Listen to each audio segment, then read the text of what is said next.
Welcome to the Luxury Lady channel.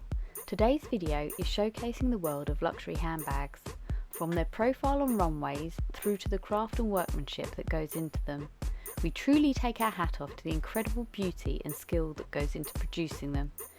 In today's disposable culture, the luxury handbag should be revered for the quality it represents.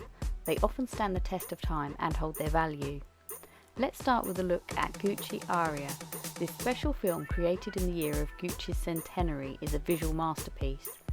The footage here showcases the bags that featured in the film alongside classic pieces from the Gucci collection.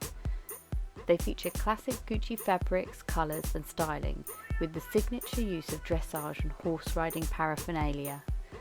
Full links to all videos are in the description below. I highly recommend you watch the full versions.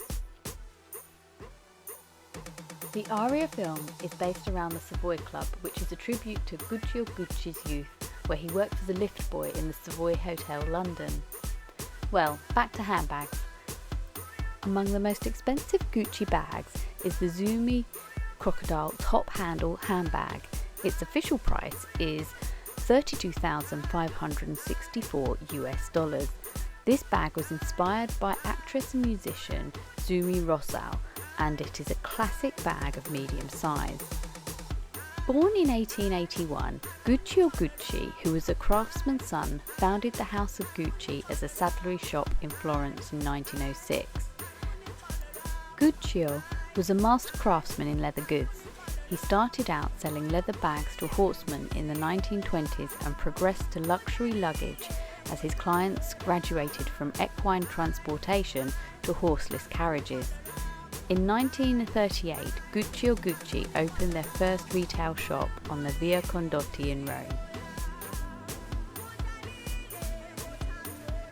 In 1947, the immediately recognisable Gucci icon, the leather bag with bamboo handle, was designed and born into the world.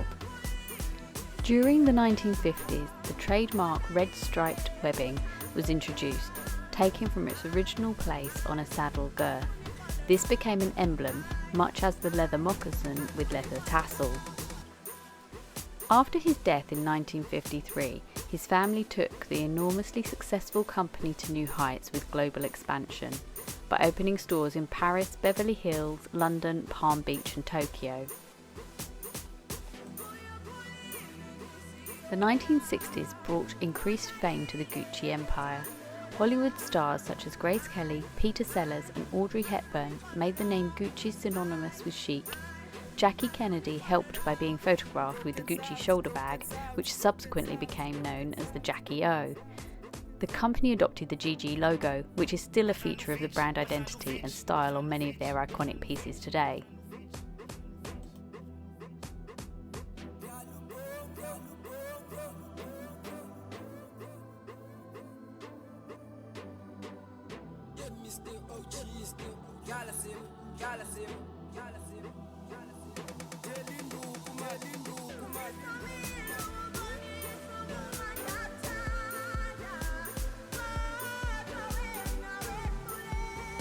One of the most interesting items in the Gucci Aria collection is the anatomical clutch in the shape of a heart, presented in both glittery version covered with rhinestones and in an enamelled version, accompanying both men's and women's looks. Maybe we should first confirm what a minaudière is, as this is in fact what it is. A minaudière is a casket that is an accessory closer to a precious box than to a real bag. It can be of many different sizes, but it is often created from soft materials such as leather or canvas. A minaudière is always small and always rigid and was originally born as a makeup carrier. It is therefore a fairly precious accessory, when often accompanying evening dresses, and which classically has the shape of a real rectangular box decorated in various ways. The symbolic heart represented by the minaudière is that of Gucci itself, which passes intact from decade to decade through many reincarnations of Gucci. The accessory therefore indicates the passion for the brand and its wide mythology that remains unchanged through eras and changes of hands, as if to say that Gucci is unique and it will remain so forever. The next bags we're going to showcase are by the house Hermés. The Hermés bag is crafted by experts in leatherwork, and today you can even have your Hermés bag serviced by them too. It's like a day at the spa for your bag. As described by Hermés on their site, made with the utmost care, Hermés creations require special attention, be it a saddle, a silk scarf or a watch. All Hermés objects can be subject to repair and freshened up. In 1837, Thierry Hermès first established Hermès as a harness workshop on the Grand Boulevard quarter of Paris. It was dedicated to serving European noblemen. Do you see the pattern here? Saddlery is the origin of the brand. Thierry Hermès created some of the finest harnesses and bridles for the carriage and equine trade. Over the following decades, Hermès developed into one of the most famous saddlery retailers, and they also began to produce leather bags to feed the horse, to house saddles, and to carry other accessories for riders such as boots, whips and riding hats. The horse was, in fact, the first person to own the Hermès bag. The footage here is from a very unique film Hermès created, showcasing the care of the repair team, based in Hong Kong, and a lovely story of when a 15-year-old handbag comes back in contact with its creator. I highly recommend watching the full version.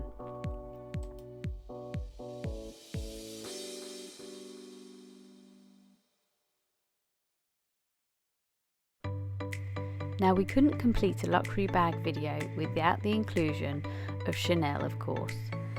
This cute little video here gives a taster of the process involved when a signature Gabrielle or boy bag is produced with complete precision. Have a look. Check out the fabrics, beautiful detailing, and the exquisite craftsmanship that goes into the process.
And now for something completely different, a fashion label created in 2005 by Telfar whilst he was a student has boomed during the coronavirus pandemic. The Telfar shopping bag is made of vegan leather, which we are a fan of, branded with the signature T Telfar logo. It has been called an IT bag and the decade's most important accessory by major fashion publications. Originally modelled after shopping bags from Bloomingdale's, the Telfar shopping bag is colloquially known as the Bushwick Birkin due to its combination of status and accessibility. The bag has sold out within minutes of every restock, with demand crashing the shop's site in July 2020.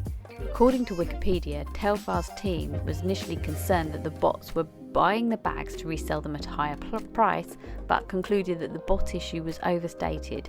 The issue was real demand. Here is Telfar being interviewed by CBSN. It's waste in the fashion industry that's not good for the industry, it's not good for the planet. You have this smaller niche market and you pivoted really quickly to, making exactly what's being ordered of you so that there's no excess. I was thinking to myself, and I know that you really lost out on a big deal with the Gap because, you know, you were about to really explode and go mainstream, but that deal fell through because of COVID. But I wondered if the fact that you guys are smaller, the fact that you work directly with your consumers, that you were able to set up a system where people paid for a bag and they will get a specific bag manufactured for them, so there will be no excess, is part of the reason why you're able to survive at probably one of the worst times for the fashion industry. Yeah, I mean, the worst time in the fashion industry has been the best for me because I feel like we don't really fit into the fashion industry. We've always worked differently. We've always done things our own way, and that was like part of like why we introduced the bag security program, because it's like this bag is supposed to be accessible, supposed to be something that everybody can get. You know, I base the price off of like, you know, how much someone in nightlife makes in one night. So I really want this to be something that goes around and something that people have, you know.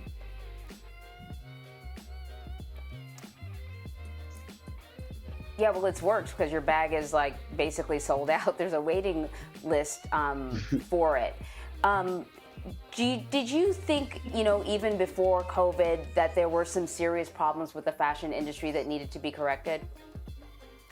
Yeah, I mean, there's so much that needed to be corrected, and I think that that's when, as the industry is collapsing, I feel like our brand is rising because, you know, of what we stand for and who we are. You know, because I think like the world's changing fast, and I feel like it's been changing as, you know, it's coming closer and closer to my vision of what I see in the world and what I want to see. Right. Now let's meet vegan designer Stella McCartney. The designer and daughter of music legend Paul McCartney and late activist Linda McCartney is on a mission to transform the future of fashion. She hopes that one day the fashion industry will be free of leather clothing and accessories. However, it hasn't always been an easy task, stating that she was ridiculed when she started out. In the past few months, a number of high-profile designer labels have ditched fur completely in a bid to appeal to the modern demand for cruelty-free fashion. Gucci was one of the first to do so. It was followed by Michael Kors, Versace, Belstaff, and most recently Burberry. Even London Fashion Week was completely fur-free. In winter 2009, the iconic Falabella bag was introduced. Distinguished by a braided chain detail, the vegan accessory, now one of the fashion house's best-selling items. We love the Stella Star design featured here too.